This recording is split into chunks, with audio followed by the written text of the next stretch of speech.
there is innovation fatigue, there's AI fatigue, there's transformation fatigue. It creates anxiety, quite frankly. And again, that's why you have to remain focused. I always like to say deep breaths and baby steps. And the idea is that, sometimes slow is smooth and smooth is fast, because you can get bogged down with taking on too much. Behind every great law firm are bold leaders and powerful solutions that help them run a better business. Welcome to Studio A, the home of legal tech innovation. Welcome to Studio A, powered by Adderant, your podcast for the latest conversations shaping legal tech. I'm Will Ayers. The legal industry has moved beyond incremental change. AI is definitely accelerating and also increasing expectations as well. Clients are demanding precision and a return on their ROI, and operational discipline is now a competitive advantage. Today, I'm joined by the talented innovator himself, Jason Schultz. He's the CIO at Michael Best & Friedrich. The AmLaw 200 firm has more than 400 legal professionals and serves clients around the globe.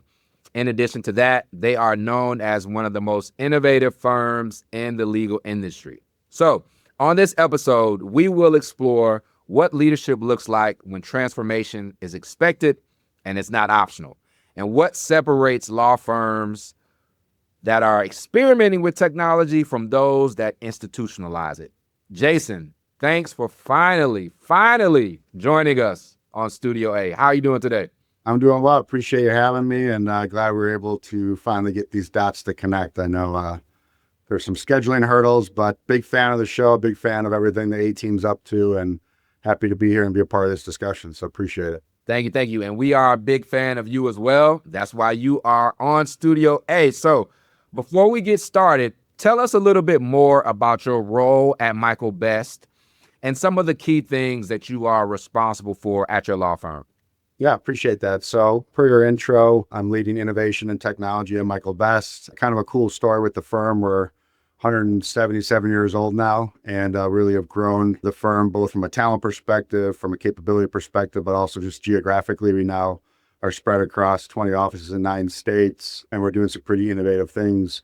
In addition to our primary business, which is our law firm, we also have another non-legal consulting entity called Michael Best Strategies, where we do some consulting, government relations. We also do some public affairs work, kind of that intersection between business and government. And so in my role, I get to oversee various areas of technology, security, and innovation across those entities. I would say in my role day to day, it's kind of 3 areas of focus.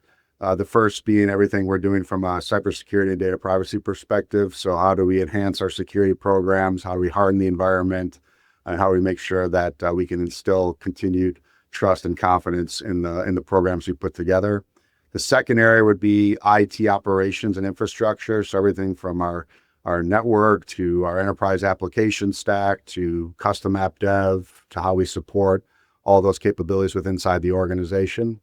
And then the third area, I think, which is kind of where this conversation will be more focused, is around innovation, process improvement, change management. How do we do things better, faster? How do we improve efficiencies? How do we reduce administrative burden? How do we drive our practitioners up the value chain, drive the cost down, and all the while providing an amazing client experience for those that we serve? Now, you mentioned doing better things faster, and I think that's a great segue to our questions. Let's dive into leadership during this moment of rapid acceleration across the legal industry. The legal industry is moving from incremental change to structural change. What does leadership look like when transformation is no longer optional, but expected by clients, attorneys, and the market in general? Yeah, great question. Well, as you stated, right, the industry is certainly going through a seismic shift, if you will. And I do believe that's being driven by a variety of factors. One, technological advancements. There's a lot of cool emerging tech, AI, obviously being at the forefront of that conversation. Client demands are changing and shifting. The competitive landscape is shifting. There's more alternative legal service providers out there, more folks that are doing pieces of the overall puzzle.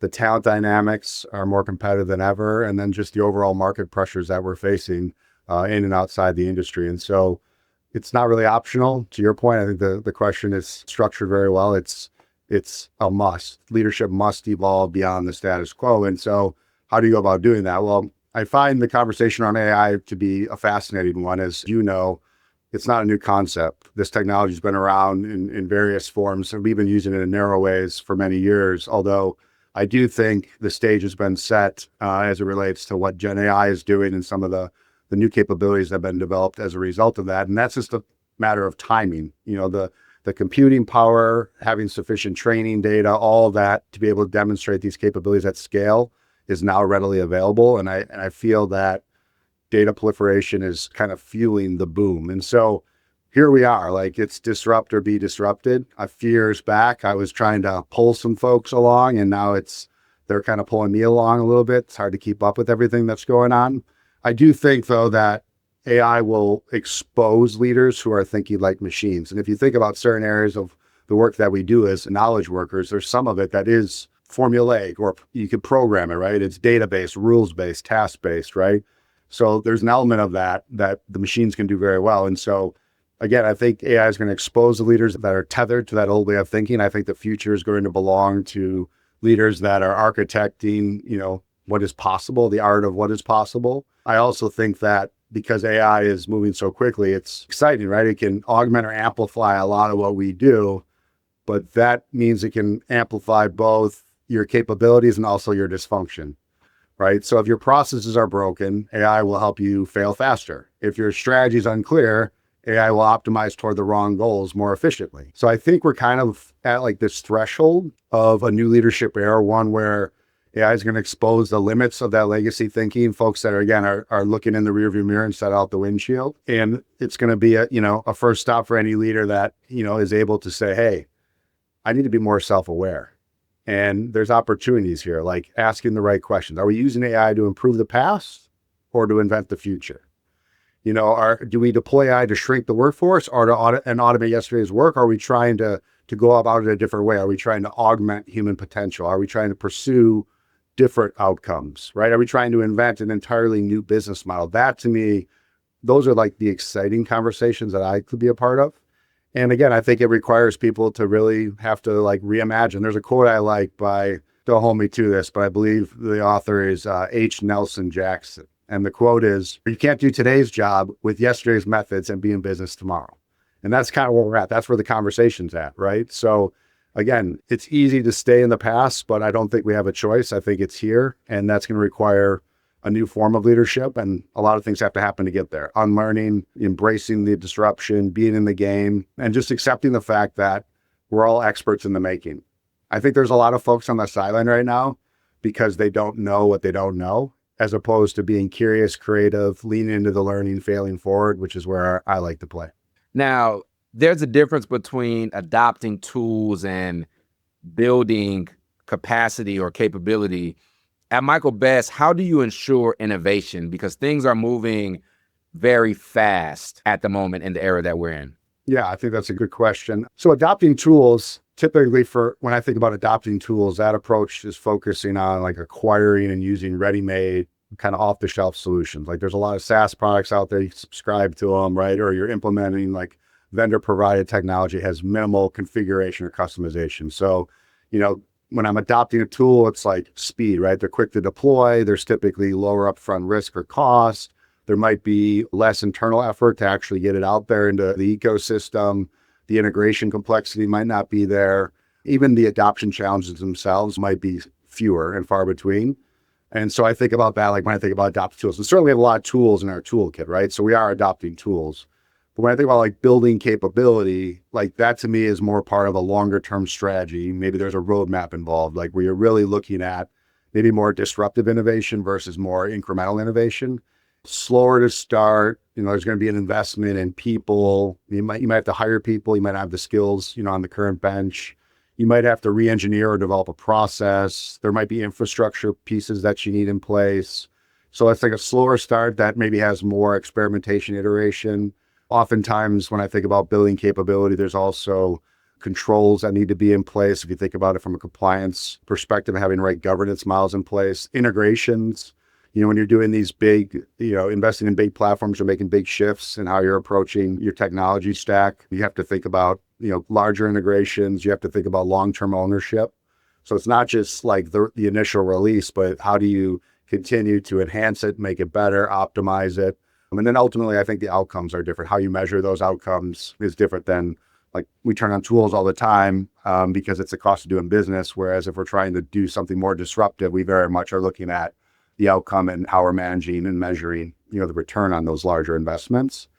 I think the second part of your question, though, is how do you ensure innovation? And it's easy to chase shiny objects. I certainly think there's a lot of hype right now within AI, but for me, innovation requires a strategy, regardless of what the innovation is.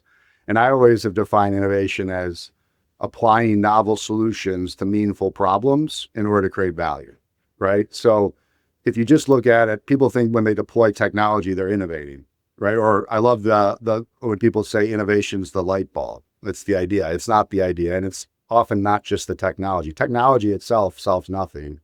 It requires people and process to change. It requires the behavior surrounding the technology to determine if adoption is successful or not, right? And I think that's what's going on right now, certainly in the legal industry, is that, we're at this, innovation theorists call it the chasm. It's a point where the initial enthusiasm from a small group of early adopters, which all organizations have, they put their hands up, they're the innovators, right? But that enthusiasm from the small group of early adopters, it fails to translate to the organization, to the early majority. And the reason often is because of behavioral change. Like, how do you get people to change the way they work? How do you make sure that they're not reverting back to the old methods, right? And that is a different approach. And again, we've gone at it since I've arrived 5 years ago. It's been a very consistent approach as it relates to how we innovate. And so when AI became the hot topic of conversation, it wasn't like, well, how are we going to use or adopt AI? It was, well, we have an innovation program, we have a strategy, let's follow that. Let's make sure that the right ideas are the ones that are moving forward and we're not just chasing our tail, which again, you can certainly do in this environment. It's moving very, very quickly. So I think we have a different approach. It's a strategy that has a multi-year roadmap. It's tethered to our firm's strategic plan. We intake ideas from across the organization through an innovation pipeline. We use design thinking and brainstorming sessions to make sure, like, hey, we got a cool idea, or maybe two that we want to stitch together. But are they the right idea? Is it the right problem? Like, what's the business value? What's the cost? What's the feasibility of even doing it, right? And once you get through those conversations, then we can start to develop a business case.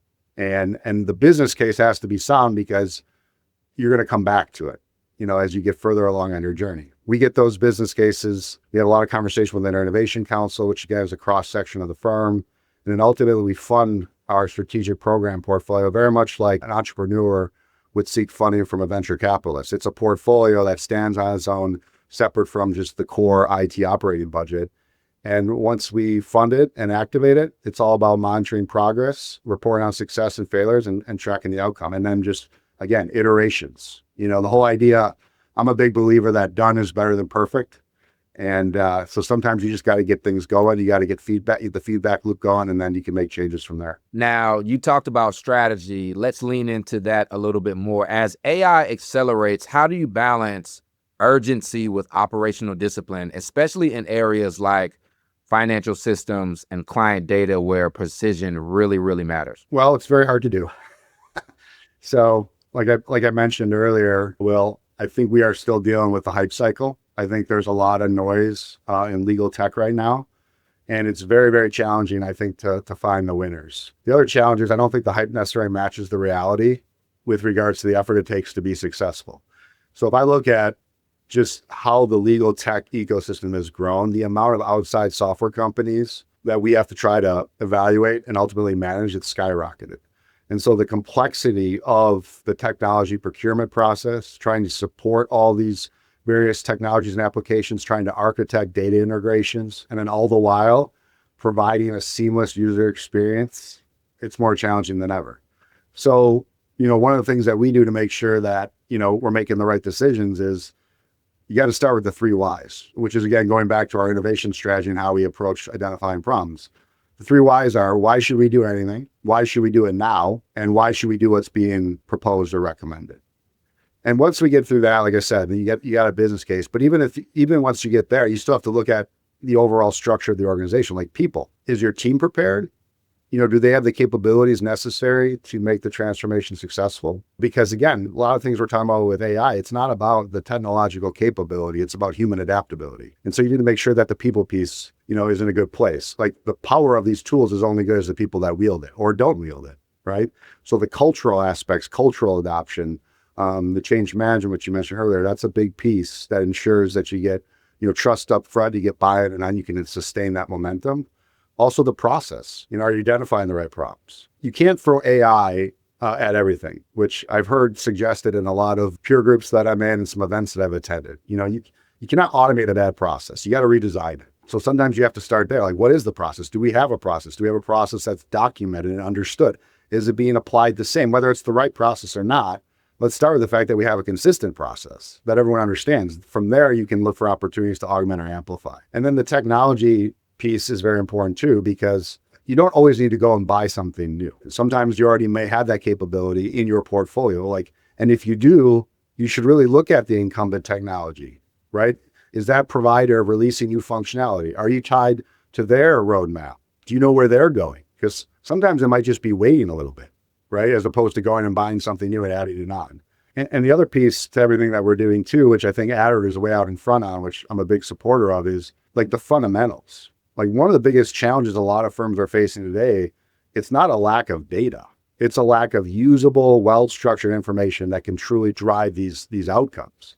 And so you can spend a lot of time, like I said, putting these very powerful tools on top of a bad foundation only to have to rebuild the foundation. Now, you mentioned people as a key part of that innovation strategy, and Michael Best and Adderant are partners. I won't say you guys are a client. I will say you are a partner. And I've spoken to legal professionals and leaders at Michael Best before. And before modernizing your work to cash cycle, your team described black holes in visibility. Beyond lost time, what does that kind of opacity cost a firm strategically? Well, we've had a lot of discussions with other members of the Adderant team, and I've always walked away kind of feeling energized and inspired in some way. At the end of the day, we're in the practice of delivering valued legal services to our clients. And so the people, the processes, the technology that we use to manage our revenue cycle, it's the backbone of the firm's business. So any improvements that we can make in this area, again, whether that's reducing administrative burden, improving efficiencies, removing areas of friction, all of that, right, allows us to not only capture the work, but bill our clients and ultimately collect on those dollars, which again is the whole idea of like work to cash, which I think, Aaron, your slogan's way better than what I said, right? So it's the whole idea of like, how do you optimize the work to cash? And, we're looking at this because there's always opportunities for improvement. You're never done. Right? Now, sometimes the juice isn't worth the squeeze, but again, you can always identify opportunities for improvement because everything around us is changing. So we recognize a lot of inefficiencies, whether it was in timekeeping, billing, compliance with OCGs, all of it slowed down that work to cash cycle. And so some of the, I guess, pain points, if you will, were like, we're recording, time, but the bills weren't generated the right way, or there's manual handoffs in the workflow, or you get something pushed through only to find out that it was flagged because there was compliance issues, right? Like the lack of that centralized visibility adds time. And we are in an industry where time matters. It matters everywhere, but it certainly matters in the legal industry. I mean, our practitioners, we refer to them as timekeepers, right?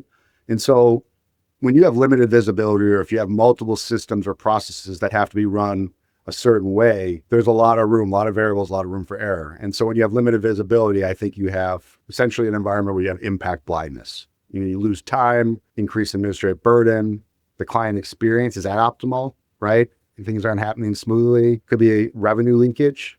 All the costs add up. If you have to touch something more than once, right, all that adds up in the end. So that was kind of the lens that we were looking at it through as it relates to how we think about modernizing some of those areas. By centralizing billing workflows, embedding compliance upfront, and leveraging Adderant's integrated solutions, Michael Best reduced its collection cycle from 55 days to 47 days. What changed internally once you had that level of real-time visibility and control? Well, hopefully it's gone down even more since that case study was published. But again, I think there's value in running operations on an integrated platform. I'm a big believer in the right tool for the right job, but there's complexity when you're trying to make all these systems work seamlessly, right?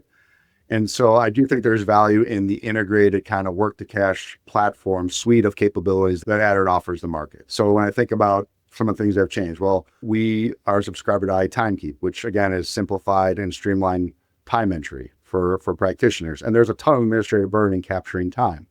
And I'm excited about some of the opportunities to even grow further into the capabilities of that solution as it relates to, passive time entry and some of the things that, again, will bring that administrative burden down even further.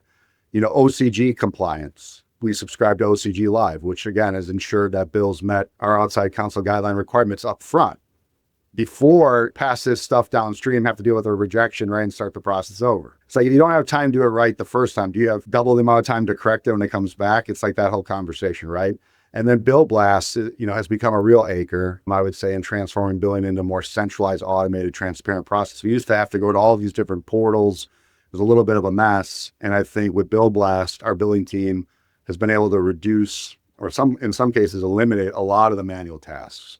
So there were communication gaps that have been closed. We now have real-time access and visibility into the entire billing workflow, which again, that insight allows us to see billing volumes, allows us to see email receipts, all the reporting, like basically smarter financial management. And so that was the whole idea of like the black holes that you had referenced in your previous question, right? Like you don't know what you don't know sometimes. So it's hard to quantify, the issues when you don't know what all the issues are until you start to go through this process of uncovering them.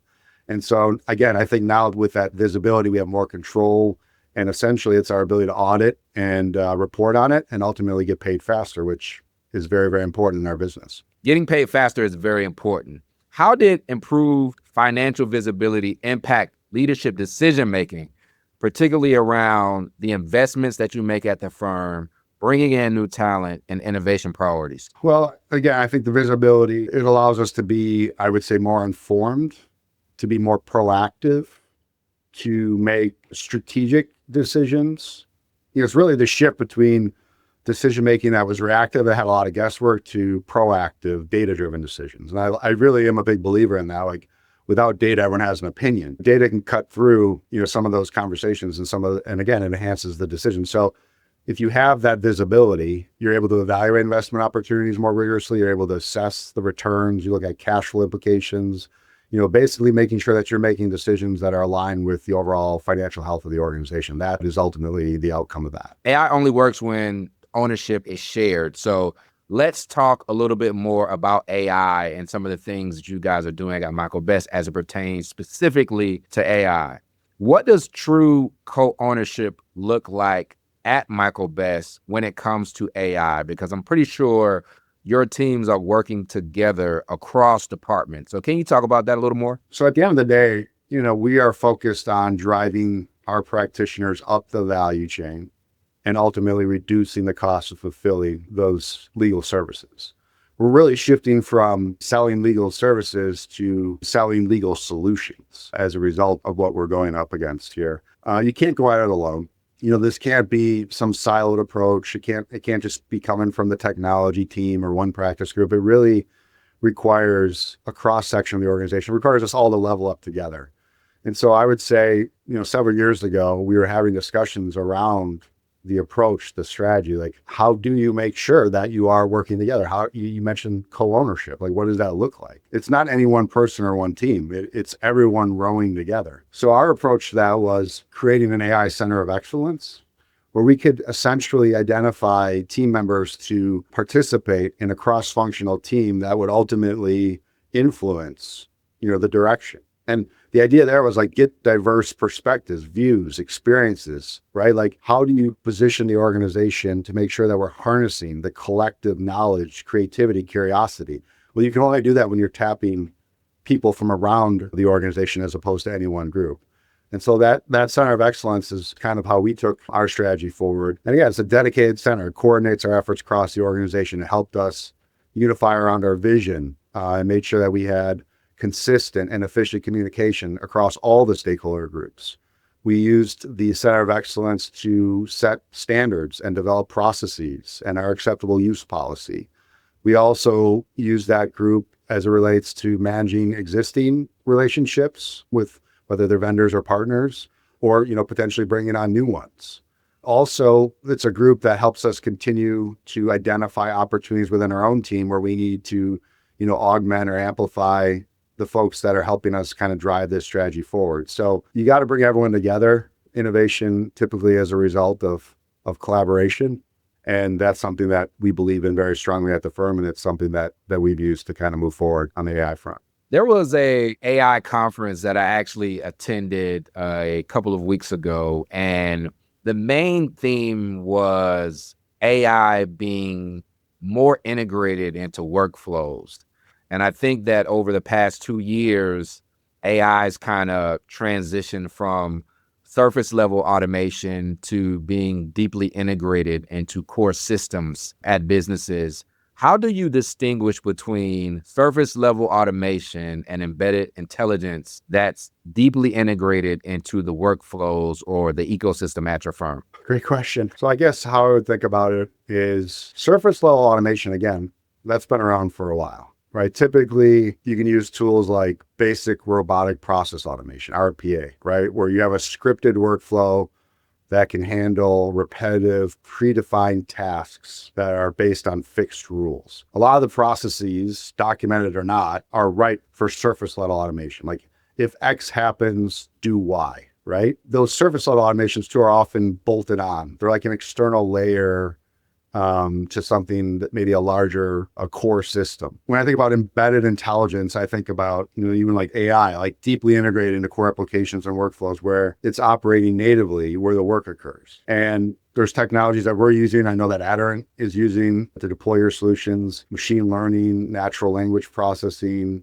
predictive analytics. All of it allows you to kind of adapt in real time, make decisions, sometimes predict what's going to happen next and improve over time. So that's kind of how I think about those two approaches. And there are distinctions. So like the depth of integration would be one. Like surface level is typically, like I said, it's an add-on, it's external, whereas embedded intelligence typically is built directly into the system, right? Like think about all the AI that Aderant's deploying with Maddie in your practice management platform, right? Where it's starting to anticipate outcomes. That to me would be a distinction. Another distinction would be like adaptability and learning. A lot of the surface automation follows static rules.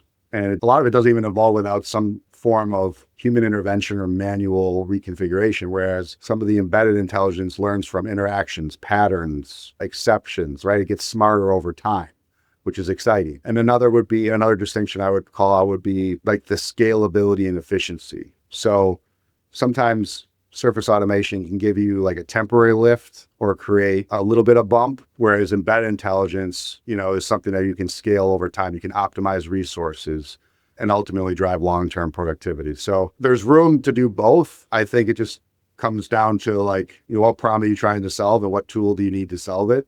And that's why sometimes I laugh when everyone's like, can't you just use AI? And that scenario might be the very scenario where, we'd be doing what you're suggesting, which is no, it's actually just surface level automation, like document automation, something like that. You don't necessarily need embedded intelligence to solve every problem, nor you might not even be in a position to use it anyways. So I do think there is a distinction between those two. Now, a common theme that always comes up when I talk to leaders in the industry like yourself is trust, governance, and responsible innovation. So law firms like Michael Best, all law firms actually always operate on trust. What does trustworthy AI mean to you and Michael Best? The practice of law, trust it's the foundational currency. It's what the client relationship is built on. Confidentiality, accuracy, ethical judgment, accountability.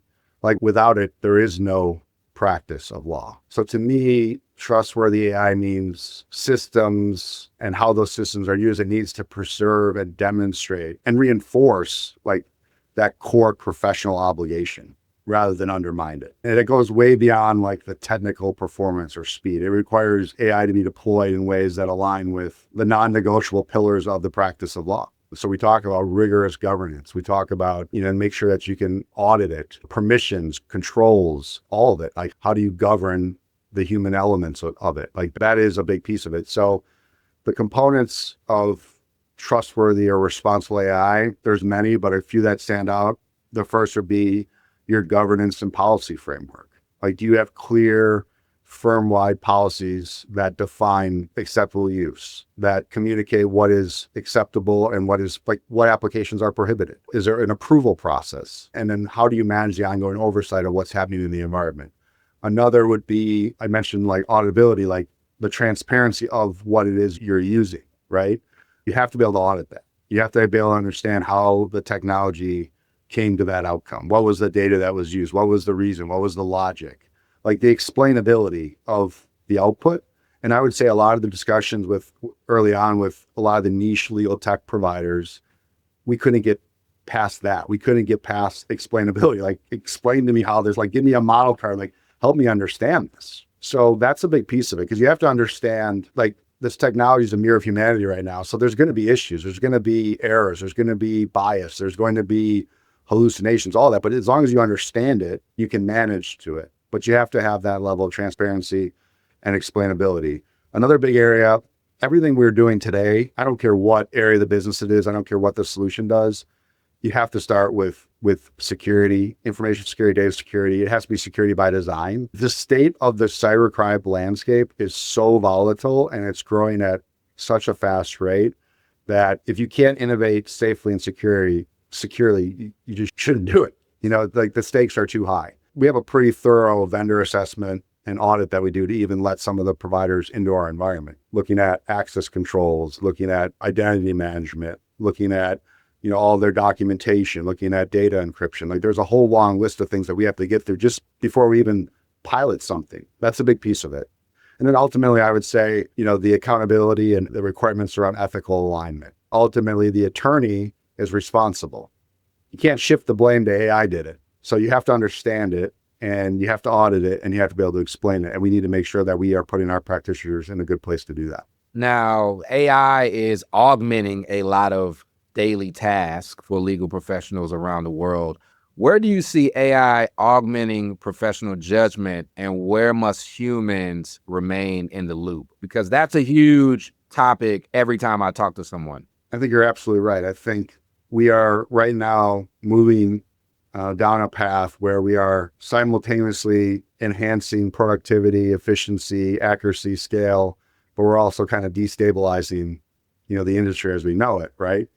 And there is a difference between what AI can do, whether you're augmenting something or automating something outright, and what humans should do and where they play. And you could break down any body of work probably into 3 buckets. The first being, what are we doing today that is, like I said, rules-based, task-based, repetitive? You know, we can automate that, right? There's a real opportunity for automation there. The second bucket is, what are we doing where if we collaborated with AI, with machines, we could amplify or augment what we're doing? Like, we could get to different outcomes faster, better, for less cost. And then the third bucket is, what are we doing that's truly human? And those human skills, those human capabilities, I think, are valued at a premium, and that premium will probably, you know, continue to increase. So, like, some examples would be, I think AI can augment legal research, discovery, document drafting, review. There's capabilities around predictive analytics and risk management, forecasting. There's a lot of opportunity within the administrative kind of back office functions, right? Like, think about tasks like transcribing, depositions, summarizing meetings, automating bill interviews. There's tons of stuff there where, you know, AI can run with it. I think there are certain aspects of the legal practice, though, that do demand human oversight. And again, there are ethical obligations. This is all governed in the ADA model rules, but there needs to be accountability, and there needs to be inherent limitations of AI in handling some of the areas where there is ambiguity, or where there needs to be human empathy. So, like, the ethical and moral judgments, the complex reasoning and strategy decisions, the supervision and accountability of the outcomes, and then ultimately, where I think there's a huge opportunity for us to spend more time is around the client relationships, like building trust, counseling clients through crisis, or helping them seize opportunities, like in being able to, like, interpret all the nonverbal cues in a mediation, for example. That is going to always require a human element. I don't think AI is going to be able to do that. Now, I think in your role, you sit in a very interesting spot, because you are the CIO at Michael Best.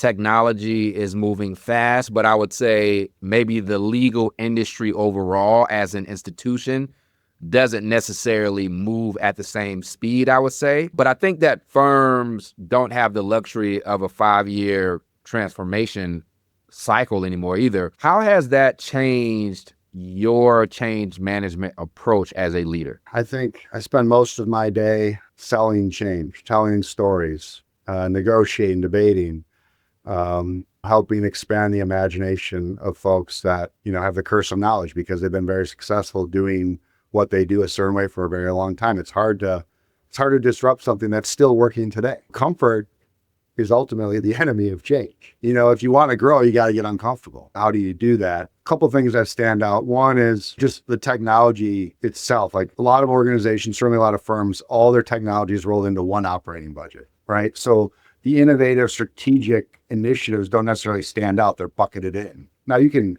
drill down and peel back the layers, but we found that separating where the dollars are going has allowed us to have a different conversation with leadership and with other stakeholders across the firm. So we, through our budget cycle each year, we have our standard IT operating budget, right? The blocking, the tackling, the keeping the lights on, keeping the systems and environment secure. And then we have programs portfolio where we're saying, hey, these are the initiatives that align with our strategic plan, our strategic priorities, and where we're trying to go. And we really try to focus the conversation in that portfolio. Now, not everything in that portfolio gets funded, approved, right?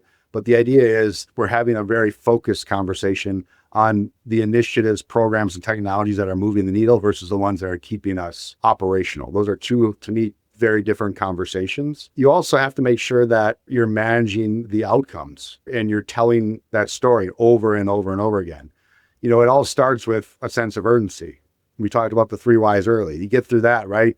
Then you got to get a guiding coalition. Most of the great ideas that we've been able to execute on were because somebody else raised their hand and we championed it. There's a quote I like that says, it's amazing what you can accomplish when you don't care who gets the credit. So let other people get the credit, build that guiding coalition. And then you got to communicate over and over. We do a lot of things along the way, like we're blazing trails, right? So you're going to take a branch to the face when you're out in the woods, but you have to be able to enable action, remove barriers. And some of that comes down to incentivizing the right behavior, showcasing work, funding pilots, rewarding early adopters, all of that. And then again, just start stacking those short-term wins. And I think that's really what helps kind of sustain the acceleration in the world we're in today. Now, as a part of that acceleration, that means that, things are moving fast. There's a new AI startup or company that is trending, popping up pretty much every week. But at the same time, you guys are juggling AI pilots, system upgrades, still running the business. So you have client expectations that are still there as well. How do you prevent your firm from going through innovation fatigue? Well, I don't know if we're able to prevent it, but we try to minimize it. And I think you're spot on, right? There is innovation fatigue, there's AI fatigue, there's transformation fatigue. It creates anxiety, quite frankly. And again, that's why you have to remain focused. I always like to say deep breaths and baby steps. And the idea is that, sometimes slow is smooth and smooth is fast, because you can get bogged down with taking on too much. And it's not just like, can the technology do it? Can we add it into the environment? Can we integrate all that? It's the human component. Can humans adapt? Are we throwing too much change at the organization at one time? And we manage to that. We have change management monthly meetings. We are looking at a change management schedule that extends throughout the year. We're constantly moving stuff around, reprioritizing, sequencing when things are triggered, when we're communicating, how much in advance we're communicating, what are we communicating, who do we need to pull in? Like, it's somewhat of a fluid state. It's not a set and forget strategy. It's dynamic. And I think that is the approach. You have to have a dynamic approach to going about this. I think you also have to set the proper expectations. Like, hey, we are piloting this. We are testing this. We are experimenting. This might make it through. Like, this might be the tool, the opportunity, right? But it might not. And I think when you tell folks that up front, that's very helpful, because you're setting the expectation that you might invest some time in something that doesn't make it to the next phase. We try not to overpromise, if you will. We try to be very transparent and, again, reward people for their contributions. And that's very important, because we need multiple people, multiple stakeholders, multiple groups kind of participating to that strategy. So I think just being clear, having a clear, visible strategy tied to firm objectives and goals. I think making sure leadership's behind it, make sure we have the right, mindset, growth mindset, and then start small and build and just keep communicating over and over. As you continue to build and in times of acceleration, what signals tell you that a transformation or a transformative initiative like the things that you guys are doing to modernize work to cash, what tells you that those things are working and culturally taking hold? Because I think an interesting thing about change management is you are adopting new technology, but you kind of mentioned it earlier. You are changing the culture inside the organization as well. So in times of acceleration, what signals tell you that things are working and that culturally inside the firm, it's moving in the right direction? I think there's a variety of signals. I think some of them are qualitative, some are quantitative. Like as an example, you can track surveys. There could be like baseline success metrics where we say, here's how we used to do it. These were the outcomes. Here's how we're doing it now. Look what we've changed. And then there's a lot of like behavioral observations. So like an example would be like employee or team member engagement and satisfaction. Like early on, there's always resistance. You're moving people's cheese, right? And again, some people they jump into those opportunities, like they can't wait for you to change something, but others, it takes a little while. So I think when you see team members embrace the new process, typically they're going to report higher job satisfaction. That's a pretty strong sign. Like they're like, when you're showing like, hey, this initiative is helping you do things better, helping you grow, helping you expand, that really helps kind of foster a sense of ownership. It kind of allows them to fingerprint it and be a part of it versus just like, you must do this. Like, that's what I'm saying. There's a lot of storytelling that needs to occur, even once you get something new into the organization. So like the big piece I would say is like employee engagement satisfaction. Another would be, you see a lot of collaboration, innovation. So like, I know culturally things are working when I'm starting to hear feedback, inputs, ideas from across the organization. Like it's almost like an informal collaboration that's happening, like a focused effort to modernize our processes. And it's cool because we're trying to promote it, but some of it's happening organically, right? And there again, there's things that we look at to kind of track this, like everything from like idea submissions coming into our pipeline to the successful outcomes of projects to like how that impacts like profitable revenue growth, all of it. And then another big signal or thing we like to look at is like overall performance and client feedback. Ultimately, that's what matters. Is what we're doing is a transformation that we're deploying, yielding tangible results. So are we shortening the work to cash cycle? Do we have higher realization rates? Are we getting more client feedback when we do our listening sessions?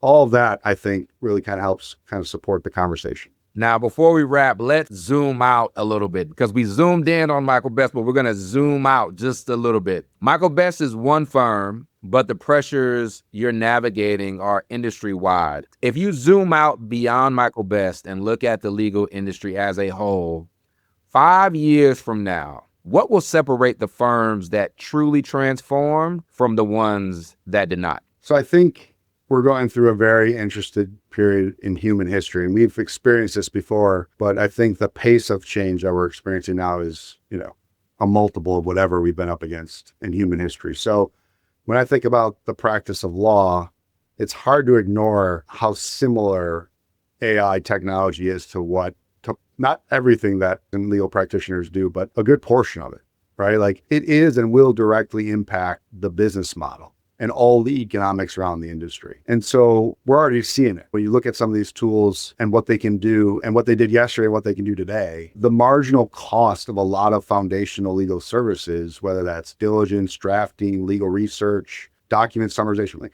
when the marginal cost of those services approaches zero, I don't know how you continue to defend a pricing model that's based on units of time.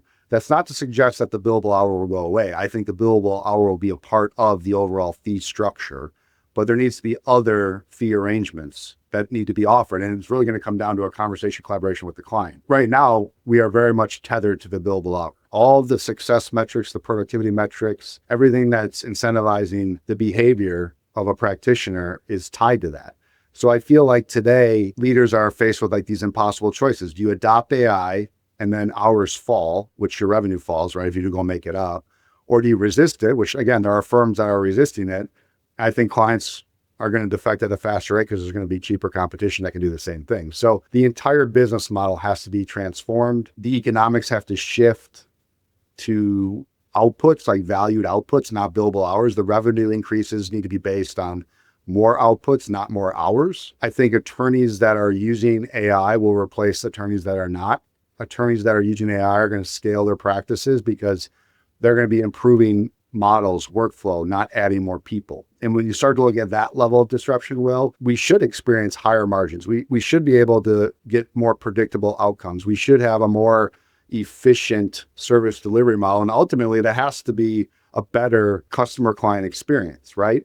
So the industry, I think in 5, probably before this, but to answer your question, I think it's going to evolve from a traditionally human-centric, billable hour dominated field to a more efficient, data-driven, value-oriented ecosystem.